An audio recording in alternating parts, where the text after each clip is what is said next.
Hey guys, welcome to commerce की पाठशाला। I hope कि आप लोग काफी अच्छे हैं और आपकी एग्जाम की प्रिपरेशन भी बहुत अच्छे तरीके से चल रही होगी। तो आज जो हम टॉपिक करने वाले हैं वो है BCOG 172 से रिलेटेड, जो कि इंडियन इकोनॉमी इसका नाम है। एंड काफी इंपॉर्टेंट होगा ये क्वेश्चन, काफी इसको अच्छे तरीके से देखिएगा ताकि आपको ये टॉपिक पूरी तरह से समझ में आ जाए, because this question is very important for the examination. And साथ ही साथ मैं बताता चलूं that we have the notes available. Notes आप सभी के लिए अवेलेबल है, चाहे आप बीकॉम से हो या फिर एमकॉम से हो या BBA MBA से हो। नोट्स अवेलेबल है, you will just have to call me और WhatsApp me to secure at least 70 to 80% in the examination. काफी मेहनत से काफी अच्छे तरीके से बनाया गया है और ये आपके एग्जामिनेशन के लिए काफी ज्यादा यूजफुल होगा। तो अगर आप इंटरेस्टेड हैं तो आप डायरेक्टली मुझे कॉल या फिर व्हाट्सएप कर सकते हैं इसको पाने के लिए। थोड़ा ये चार्जेबल है, बट टू बी ऑनेस्ट, अगर आप ट्यूशंस वगैरह करते तो इससे कहीं ज्यादा पे कर चुके होते, बट अब आपको सिर्फ उसका फ्रैक्शनल पे करना है ना, 0.01% ही पे करना है। So it's not that much. If you are thinking about it, just call me and WhatsApp me to get the price. Okay. So let's start the topic, which talks about the concept of economic development. Economic development का क्या concept है और क्या difference होता है development और under development के बीच में। और एक और question इसमें, what are the features of a underdeveloped company, है ना। कोई इकोनॉमी जो है वो अंडर डेवलप्ड है, उसका डेवलपमेंट बहुत ज्यादा हुआ नहीं है, तो उसके क्या क्या फीचर्स होंगे वो हमसे पूछे गए हैं। तो ये कुछ क्वेश्चंस हैं और एक एक करके चलिए फिर हम लोग शुरू करते हैं। Concept of economic development. Economic development refers to the process of improving the economic well-being, living standards and overall quality of life of nation's population, है ना। बंदा जिस कंट्री में रह रहा है, अगर आप अच्छे तरीके से रह पा रहे हो, अगर आप अच्छे कपड़े पहन रहे हो, अगर आप अच्छे पैसे कमा रहे हो, अगर आप अपने कंट्री में बहुत ही आराम से रह रहे हो, इसका मतलब ये है कि जो इकोनॉमिक डेवलपमेंट है उस कंट्री का बहुत ही अच्छे तरीके से हुआ है ना। वही बात यहाँ पे बोली जा रही है, economic development refers to the process of improving the economic wellbeing, है ना। हर एक बंदे का जो इकोनॉमिक वेलबींग है उसको बेहतर बनाने के लिए आप जो प्रोसेस कर रहे हो, जो आप एक्टिविटीज कर रहे हो, जो आप स्टेप्स ले रहे हो, वही हमारा कंसेप्ट के अंदर आ जाएगा। लिविंग स्टैंडर्ड, जो आपका लिविंग स्टैंडर्ड है, आप उसको हाई करने की कोशिश कर रहे हैं, right. So these are the things will come under. It involves a sustained increase in income, productivity and industrialization, education, healthcare and infrastructure over time, है ना। तो अभी जो सस्टेन्ड इंक्रीजेस करनी है, ऐसा नहीं कि बस एक बार के लिए बढ़ावा कर दिया फिर अगले दिन से फिर वो घट गया। ऐसा अगर होगा तो फिर मैं बहुत इसमें दिक्कत हो जाती है, right. So it involve sustain increases in income, है ना। ये लोग चाहते हैं कि इसमें इनकम बहुत ही सस्टेनेबल तरीके से बढ़े, प्रोडक्टिविटी भी बढ़े, इंडस्ट्रियलाइजेशन भी बढ़े, एजुकेशन, हेल्थ केयर, हर चीज में जो है इजाफा हो। Unlike economic growth which focuses only on GDP increase, है ना। जो इकोनॉमिक ग्रोथ होता है वो जनरली GDP इंक्रीज के ऊपर ही सिर्फ उनका ध्यान होता है, solely on the GDP increase. Economic development encompasses quality improvement, है ना। ये जो हमारा है इकोनॉमिक डेवलपमेंट, ये इनकम्पास या फिर इसको लागू करने की कोशिश करता है क्वालिटिव इंप्रूवमेंट्स को, है ना। ऐसा नहीं कि सिर्फ क्वांटिटी दिखा दिया, जो क्वालिटिव इंस्ट्रूमेंट्स हैं, जो इंप्रूवमेंट्स हैं, उसको बेहतर बनाने की बात यहाँ पे की गई है, सच एज रिड्यूस्ड पॉवर्टी, गरीबी को हटाना, बेटर हेल्थ केयर, है ना, स्वास्थ्य सुविधाएं अच्छी मुहैया कराना एंड सोशल प्रोग्रेस, एंड धीरे धीरे करके सबको आगे भी बढ़ाना, राइट। कोई चीज हमें मिल जाती है तो हम रुक थोड़ी जाते हैं, है ना। उसी तरह से लाइफ जो है वो हमेशा चलती रहती है, तो आपको उसको आगे बढ़ाना है, राइट।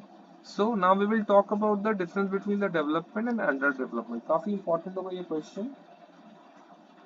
तो डेफिनेशन देख लो, फीचर देख लो। डेफिनेशन इसमें कुछ पॉइंट्स है। डेफिनेशन है, पर कैपिटा इनकम है, इंडस्ट्रियलाइजेशन है, living of standard of living है, टेक्नोलॉजी एंड इनोवेशन है, ठीक है। तो टोटल 5 पॉइंट्स है, एक एक करके देखेंगे। इकोनॉमिक और under development, I mean economic development और इकोनॉमिक अंडर डेवलपमेंट में क्या डिफरेंस है। डेफिनेशन की बात अगर करें तो state where an economy experiences sustain growth, structural transformation and improvement in living standards, है ना। इकोनॉमिक डेवलपमेंट का मतलब वही हो गया कि एक ऐसा स्टेट जहां पे कंट्री का जो इकोनॉमी है वो बहुत ही अच्छे तरीके से काम कर रहा है, ग्रो कर रहा है, and they have good living standard, जिस स्टैंडर्ड में वो लोग रह रहे हैं वो बाकी सारे कंट्रीज के मुकाबले काफी अच्छा है। तो that's what it is, right.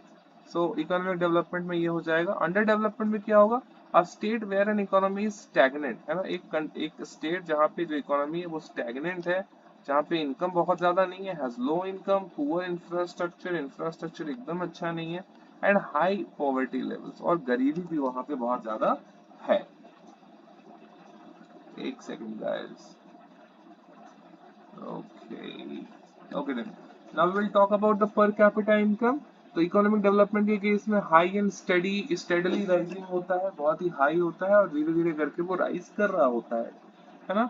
Where अगर हम अंडर डेवलपमेंट की बात करें तो ये लो होगा और स्टैग्नेंट और लो ग्रोइंग होगा, है ना, धीरे धीरे ग्रो कर रहा होगा. इंडस्ट्रियलाइजेशन की अगर बात की जाए तो advance industrial and service sector, economic development जिस कंट्री का हो चुका होता है वो बहुत ही एडवांस रहते हैं हर एक काम में, चाहे वो इंडस्ट्रियल लेवल पे हो या फिर सर्विस सेक्टर में हो. Whereas economic under development वाले केस में, जिन कंट्री में इकोनॉमिक अंडर डेवलपमेंट है वहां पे डोमिनेंस ऑफ एग्रीकल्चर, वहां एग्रीकल्चर ज्यादा एग्जिस्ट करेगा, ज्यादा से ज्यादा लोग खेती करेंगे. लैक ऑफ इंडस्ट्रियलाइजेशन, है ना, बहुत ही चाहूंगा, नींद आ रही है मुझे. तो इंडस्ट्रियलाइजेशन जो है वो काफी कम होगा वहां पे. स्टैंडर्ड ऑफ लिविंग की अगर हम बात करें तो हाई लिटरेसी होगा, बेटर हेल्थ केयर होगा, एम्प्लॉयमेंट अपॉर्चुनिटीज होंगे, है ना. अंडर डेवलपमेंट में क्या होगा, लो लिटरेसी होगा, लोग ज्यादा पढ़े लिखे नहीं होंगे, बहुत ही गंदा हेल्थ केयर होगा.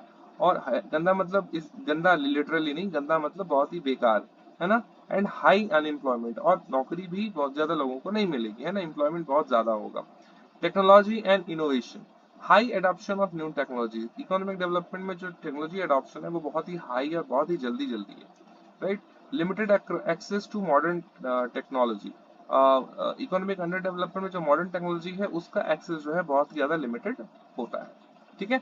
Economic development implies continuous improvements in both economic and social indicators. Economic development जो होता है वो एक्चुअली दोनों तरह के सिचुएशन के लिए होता है, चाहे वो इकोनॉमिक हो या फिर सोशल हो. while under development reflect stagnation and deprivation. Whereas जब आप आपके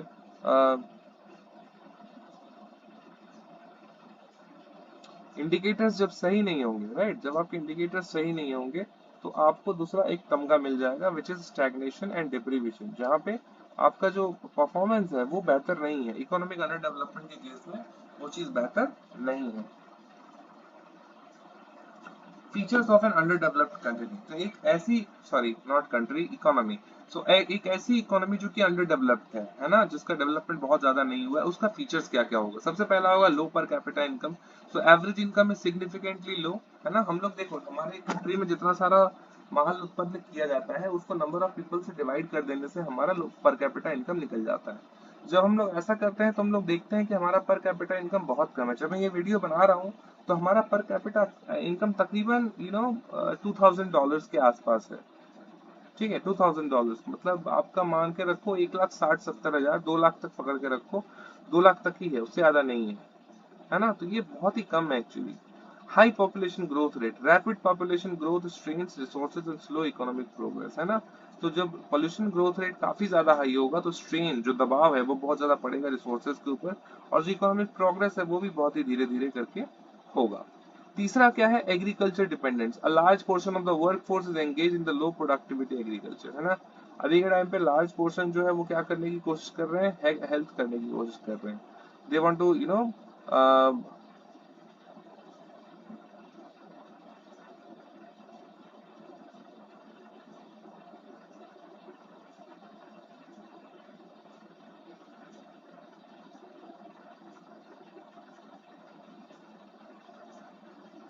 ओके गाइस. सो 4 नंबर हमारा पॉइंट है unemployment and under employment. So lack of industrialisation leads to disguised unemployment in rural areas, है ना. इंडस्ट्रियलाइजेशन नहीं होने के कारण जो अनएम्प्लॉयमेंट है वो बहुत ही ज्यादा है रूरल एरियाज में. इंफ्रास्ट्रक्चर तो हमारे यहाँ पे बहुत ही पुअर है. 5th नंबर की बात की जा रही है, weak transportation, communication and health care education system, है ना. अंडर डेवलप्ड इकोनॉमी ये देखने को मिलता है, जैसे कि हमारा कंट्री में भी अंडर डेवलप्ड है, हम लोग बहुत ज्यादा डेवलपमेंट नहीं कर पाए हैं. 6 नंबर पॉइंट है low levels of capital formation due to low savings and investment, economic expansion is slow, है ना. तो यहाँ पे चूंकि सेविंग्स बहुत ज्यादा नहीं है जिसकी वजह से जो इकोनॉमिक एक्सपेंशन है वो भी काफी ज्यादा स्लो है. 7वां नंबर पॉइंट है technological backwardness, minimal use of advance machinery and reliance on outdated production techniques, है ना. यहाँ पे हम लोग जो है बहुत ही कम यूज करते हैं एडवांस मशीनरी का, ज्यादा से ज्यादा रिलायंस जो है हमारा वो आउटडेटेड प्रोडक्शन टेक्निक्स के ऊपर, जिसकी वजह से हम अंडर डेवलप्ड है या हमें उस चीज से बाहर निकलने में काफी ज्यादा प्रॉब्लम देखने को मिल रही है.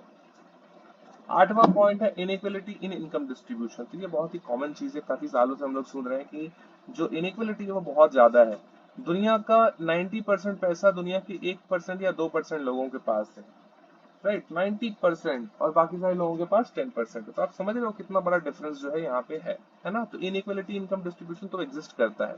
Poor health care and education system, तो एक अंडर डेवलप्ड इकोनॉमी में जो एक्सेस है क्वालिटी में मेडिकल फैसिलिटी का, वो बहुत ही कम होता है ना। Limited access to quality medical facility and high illiteracy rate hinder human capital development. और चूंकि लोग ज्यादा पढ़े लिखे नहीं है, जिसकी वजह से जो आपका ह्यूमन कैपिटल डेवलपमेंट है वो भी ठीक तरीके से नहीं हो पाता है। 10वां पॉइंट है dependence on foreign aid and date.